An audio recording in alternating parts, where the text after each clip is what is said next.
So I got the replacement grill in from GMG. I just opened up the starter box. Got the plugs in it, and the pellets, and the smokestack. What? Yep, they sent me a used smokestack. Still dirty. Shipped up. Says the grill used. Refurbished.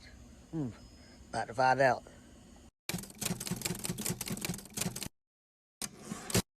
Okay, so if you're watching this video, you either saw my first two GMG videos, you think about buying a GMG, or you're troubleshooting problems with your own grill. First of all, if you watched my first two videos, thanks for your time. But if not, you should probably go watch those first, because it'll give you some context. I'll link them in the description down below. And if you're thinking about buying one, let this video series be your fair warning. Finally, if you're troubleshooting your own grill, how about let me know when you find a solution? Because apparently the manufacturers don't have one. Okay, let's get into this. To start with, I noticed some unexpected and some familiar issues as soon as I opened the box. Like the used smokestack, that was unexpected. So was all the used scratched up stainless. The edges are really beat up on this stainless stuff that's in here. That right there doesn't really look like it on the camera, but it's rough as hell. Feels like it's gonna leave little shavings in your finger when you touch it. Can you hear my disappointment here? I guess this is supposed to be new. But then there was the familiar. The last grill I got was chipped up on the side. This one is in the same exact spot. Same spot. So that tells me that it's something they're using to lift the grill with to put it in the box. See that? Damage in the same spot on both grills. And remember the poor design that led to the lid falling off my last grill onto my hands while it was hot?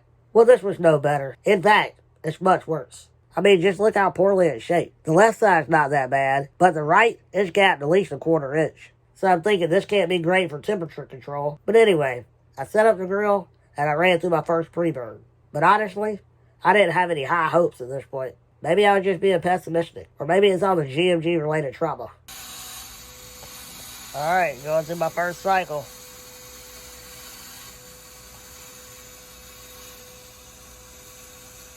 This time I went directly by the instructions, and there was one part that I left out.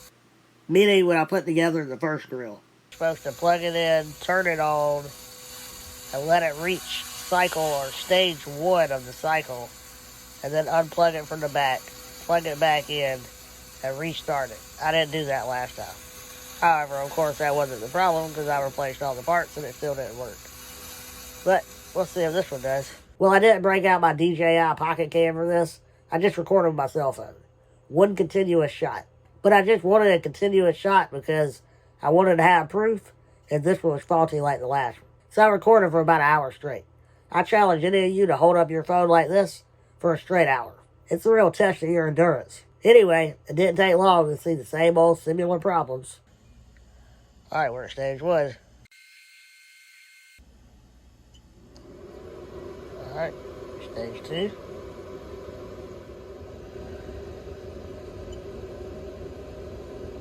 Stage 3. Alright, we made it to our set temperature. Now I'm going to go ahead and move it on up to 350.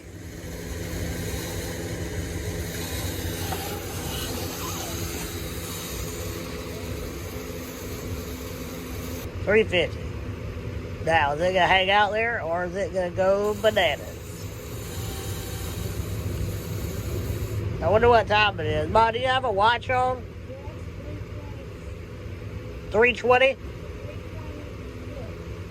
Alright. Right now it's 326. It's already gone up 2 degrees, but that's to be expected. Okay, and drop back. Feel free to fast forward through the next 4 minutes of this video.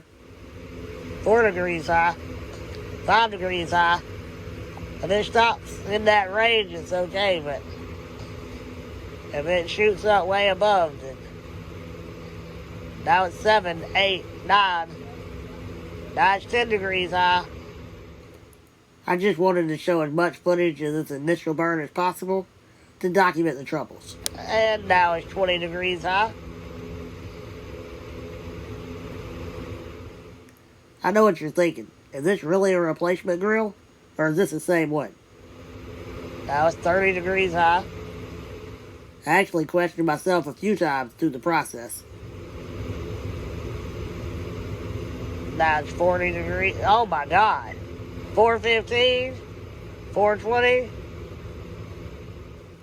This is not my type of 420. Now it's 100 degrees high. So I hit 100 degrees high, now it's dropping back down. That was all in 2 minutes. See how long it takes to get back to 350.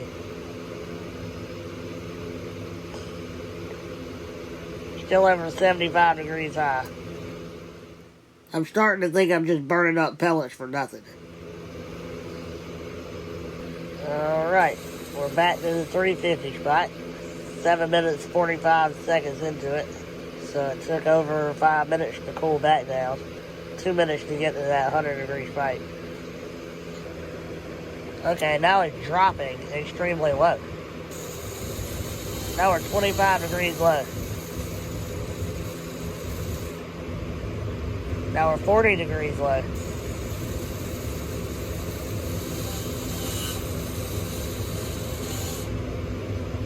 Alright, we're going back up.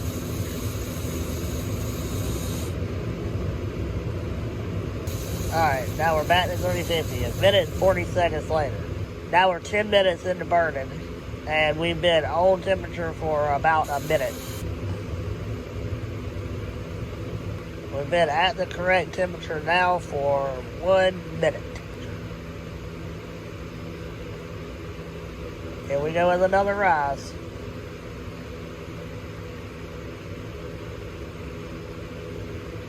So that time we stayed at temperature for about a minute and a half. The time before it was less than a minute. 395.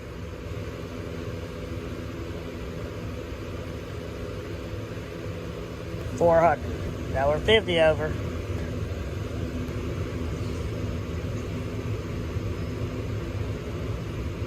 Alright, we went to 419. 70 over on that spike. Well, it's been about 5 minutes and my phone overheated because I'm next to this grill that's overheating. But it's finally dropped back down close to 350. We're at 360 now. Alright, we're at 350. See how long it sits there before it overheats or before my phone overheats.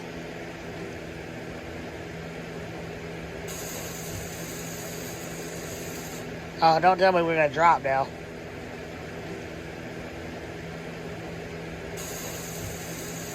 $346.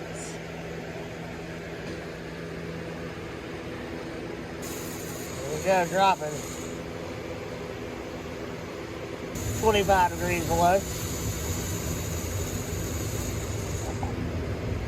30 degrees below. Now we're 40 degrees below. The last one I had didn't go up and down that many times. It was mostly up. Alright, now we're at 330. I fully expect this thing to hit 350 and only sit there about 45 seconds and then go back over 400.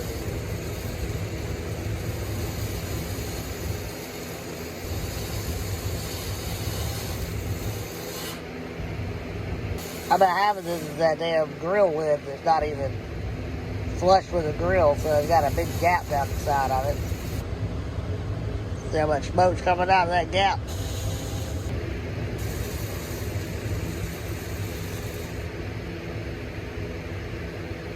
Alright, I'll call that 350.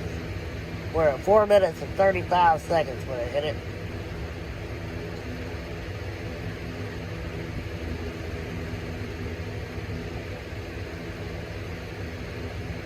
Alright, it's been 1 minute and we're 5 degrees high.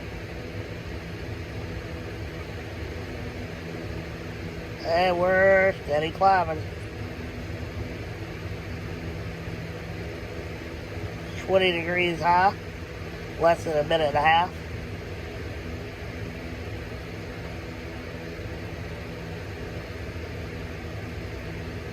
$30 degrees high. 40 degrees high.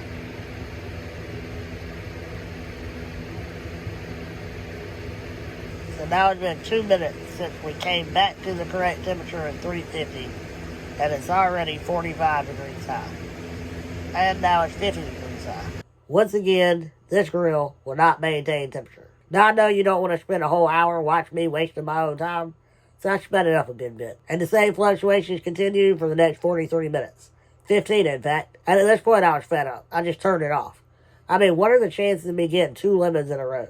And I tend to be a logical person, so naturally I'd want to blame user error.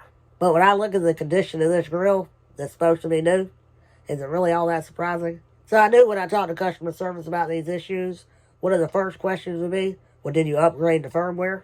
Because, you know, they're not going to do that from the factory. Even if it is a unit going to replace a lemon.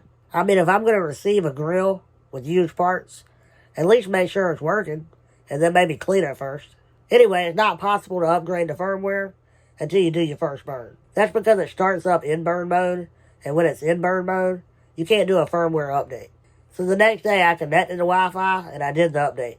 I will say this grill connected to my Wi-Fi with no issues, unlike the last grill. So this time I sat in my house while I ran through a burn, and used the app to screenshot the temperatures. I recorded for 1 hour and 39 minutes on this burn, and there were 17 temperature fluctuations. You'll see an enlarged clock on the left-hand side, and a thermometer color gauge on the right, giving a visual representation of when it was running too cold or too hot, and when it was actually running the correct temperature, or close to it. So as you can see on the clock, this was between 5 and 7 p.m. And the grill is on my front porch, which is in the direct sunlight in the later afternoons. I also remember when I spoke to Josh from GMG, that he mentioned that these grills tend to run better later in the year when the temperatures cool off. So I decided to give the grill one more try. At night. This time I ran it from 1:20 to 2:34 a.m. when obviously the temperatures are cooler. Well, the sun didn't prove to be the issue. It only took 2 minutes at the correct temperature, 350 degrees, to climb out of control to 396. Not as bad as 100-degree spikes, but it was at nighttime. Something else I should point out about all these tests, no matter what time of day or what the temperature was outside, they were performed in the most ideal circumstances. In other words, I wasn't cooking and the lid never opened. So if it can't maintain temperature when the lid never opens, what's it going to do when it opens? So next came the fun part. Had to contact GMG again, tell them the same story for the 3rd time in a row. And as I said before, the main issue is I didn't buy this grill from GMG. I actually bought it from one of their distributors, Pellet Head, off of Amazon. And I'm actually still making payments on it. And since Pellet Head had me going back and forth with GMG directly, the time elapsed for me to get a refund on Amazon. And I think this is ridiculous because they knew about the problem from the first week I had the grill. And it was them that told me to contact GMG. So now Pellet Head won't give me a refund, and the new grill that GMG sent me is also broken. I told Pellet Head that GMG actually did offer me a full refund in the very beginning, as long as I would get my own box and package it back up and send it back to them. But they suggested before I go through all that hassle, to contact GMG first. So I thought if all that didn't work out, they'd still, give me a refund. So I told GMG if they would just send me an extra box and they would convince Pellet Head to give me a refund, then I would pack up the first grill, mail it back to Pellet Head, I'd send GMG back the grill that they just sent me that doesn't work. I get my refund, or at least, cancel my payment so I have no more. They get the grills back, and everybody, somewhat happy. Still don't have a grill, but, at least I'm not getting screwed at that point. So Josh told me he'd reach back out to Pellet Head and see what they would say. After a few days, he got back in touch with me. And he basically told me that they're not going to give me a refund. And the GMG warranty policy also doesn't cover refunds. Go figure. But he did say, yeah, honestly, I would like to maybe get your grill back. Yeah, I bet you would. And I want a working grill. So they want me to mail them back the replacement grill that doesn't work while I'm still paying for the other one that doesn't work? No thanks.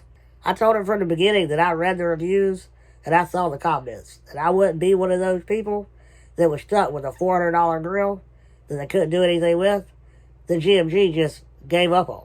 A number of them say GMG just stopped communicating with them. Kind of funny because that's what they done with me. So I told him I'll just keep the 2 broken grills sell them as is, and get my money back. So if anybody wants to buy a new, used GMG Trek, let me know. So a few months back, the first technician that I spoke with at GMG did tell me that some of these models have some wires inverted that cause temperature spikes. Apparently it's a cross-up between the auger and the fan wires or something. He was supposed to send me a wiring diagram to my email so I can check it out, but he never sent them. And when Josh took over, I started talking to him. I did mention that to him, but I never did get an email or a wire diagram. But I did have a couple people in the comments of my previous videos tell me that was the issue. But I can't seem to find any information online of what the actual wire diagram is. So if you know that, you got that information, please get in touch with me, send it to me. Look me up on Facebook, Instagram, some way, just send me a message here. Because I really appreciate that information. Maybe I get one or both of them fixed. Who knows? So that's pretty much it. That's the end of the GMG saga. I know some people that have GMGs that love them. I got a family member that's got 2 of them, and they weren't no problem at all. I was just one of those unlucky ones. It's obvious the GMG's aware of it. And when you talk to them on the phone, they kind of act like it's a big mystery. But you can tell that they've dealt with this a lot before. I'm willing to bet that it's a lot more prevalent than what they want to admit. Especially on the Trek models. So I can still use these to burn some hamburgers or some chicken. But I can't use it for what my intended purpose was, to make jerky. So I guess eventually I'm still going to have to get me a smoker. But the year's almost over, so maybe next year. Anyway, thanks for watching the GMG Saga. Most of my videos are more exciting, uplifting, motivating than this one. So, if you want to hang around and check them out, hit that subscribe button. And if you happen to have a GMG, let me know how it runs. Does yours have issues? Does it not? Does it work flawlessly? Let me know in the comments below. Oh yeah, if you haven't subscribed, make sure you go do that. I'm trying to get to 1,000, y'all. And not all of my videos end in a complete failure.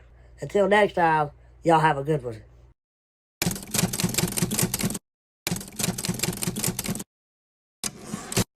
I mean, this is a quality control issue, and if the manufacturer is not going to make it right, I mean, what do you expect from the customer? Do you really expect me to spend? We can't do anything until we get that grill back. You can't do anything anyway. You've already told me you don't give refunds. You can't do anything anyway. Mm-hmm. What do you expect me to do? Like I'm still paying for pellet head. I have $280 left on this grill. I'm supposed to continue to make. Why pay them if they're not going to give you a refund? How can I not pay them? It is a payment plan. What do I do? Cancel my bank? What do I do? Close out my bank account because of one bill? And do I call them up on the phone and say, look, I know you're not going to give me a refund, but I'm not going to continue to pay. It's not something that I can just choose not to continue. It's an automatic payment plan. I don't know how you would end that. Do I call my bank and say, hey, cancel payments on this because they're not doing what they're supposed to do? I don't even know if you can legally do that. The only thing I know I can do is close my bank account. And I wouldn't want to do that. I mean, how many accounts and things you deal with on a monthly basis coming out of a particular bank account? So, I mean, that would be, you know what that would be like? That would be like me changing my SSID because Green Mountain Grill doesn't allow a special character in their SSID. That's what that would be like. When I got 1,000 other Wi-Fi products attached to that router that I now have to change the SSID to.